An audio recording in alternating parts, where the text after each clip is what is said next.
नागिन का बदला।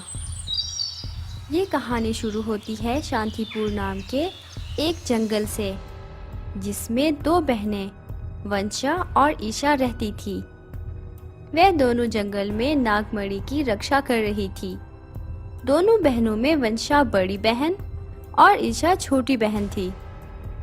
छोटी नागिन ईशा बहुत भोली थी। वह आसानी से किसी पर भी भरोसा कर लेती थी। ईशा को जंगल में घूमने का बहुत शौक था। वह एक दिन जंगल में घूम रही थी। तभी उसने देखा कि एक इंसान घायल पड़ा हुआ था। उस इंसान को घायल देखकर जैसे ही ईशा उसके पास गई, तभी वह इंसान बहुत बड़े नाग में बदल गया और ईशा पर हमला करने लगा। उसे देखकर ईशा बहुत डर गई और डर के कारण वह अपना रूप भी नहीं बदल सकती थी। तभी वहां बड़ी नागिन वंशा आ गई। वंशा ने उस नाग पर हमला करके उसे घायल कर दिया और वह नाग वहां से डर कर भाग गया।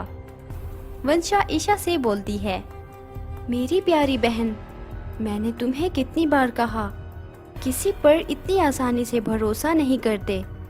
अगर तुम्हें कुछ हो जाता तो? ठीक है दीदी, मैं आगे से जरूर ख्याल रखूंगी। ऐसे ही कई लोग वहां जंगल में नागमणि को चुराने के लिए आते, लेकिन वंशा हमेशा बहुत ध्यान से नागमणि की रक्षा करती थी और अपनी छोटी बहन ईशा का भी बहुत अच्छे से ख्याल रखती थी। एक दिन वंशा जब नदी के पास से गुजर रही थी, तभी उसने देखा कि एक खूबसूरत इंसान नदी के किनारे बैठकर पानी पी रहा था। वह इंसान इतना खूबसूरत था कि वंशा को उस इंसान से प्यार हो गया, जिसका नाम करण था। वंशा करण के पास गई और जब करण ने वंशा को देखा, उसे भी वंशा से प्यार हो गया। वंशा ने उसे अपने बारे में सब बताया कि वह एक नागिन है, इंसान नहीं। फिर भी करण वंशा से शादी करने के लिए तैयार हो गया और जल्द ही दोनों ने शादी कर ली। लेकिन करण इंसान नहीं बल्कि नाग था, जो दुष्ट लोक से नागमणि को चुराने के लिए आया था। उसने धोखे से वंशा से शादी कर ली थी और एक बड़े से महल में रहने लगा। मैंने नागमणि के बारे में बहुत कुछ सुन रखा है, लेकिन आज तक उसे देखा नहीं।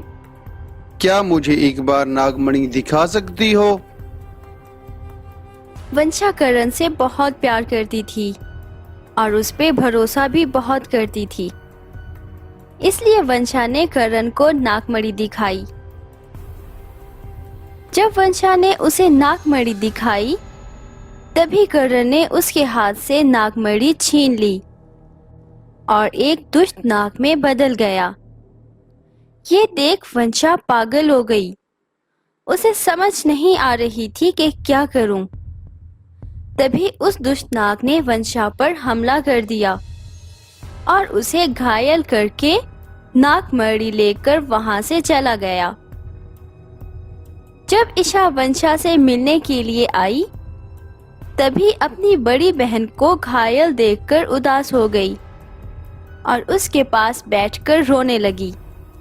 तभी वंशा ने आंखें खोली और ईशा को सारी बात बताई, लेकिन बिना नागमणि के वंशा ठीक नहीं हो सकती थी।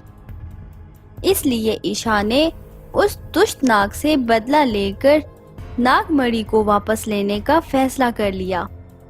छोटी नागिन ने वंशा को उठाया और एक गुफा में छुपाया और दुष्ट लोक के नागिन जैसा रूप बदल लिया। रूप बदलकर वह दुष्ट लोक पहुंच गई और देखा कि दुष्ट लोक के नाग और नागिन नागमणि मिलने की खुशी में जश्न मना रहे थे। कुछ दिन तक ईशा दुष्ट लोक में नाग और नागिन पर नजर रखने लगी। एक दिन दुष्ट नागलोक के राजा ने ईशा को देख लिया। वह उसे पहचान नहीं सका। उसकी मासूमियत को देखकर वह ईशा से प्यार करने लगा और ईशा ने भी नागमणि हासिल करने के लिए करण से झूठे प्यार का नाटक किया। एक दिन जब दोनों नदी किनारे बैठकर बातें कर रहे थे, तभी ईशा ने नागमणि को देखने की इच्छा की। जब करण ने नागमणि को दिखाया, तो ईशा ने नागमणि को अपने हाथों में लेकर करण को अपनी शक्ति से बेहोश कर दिया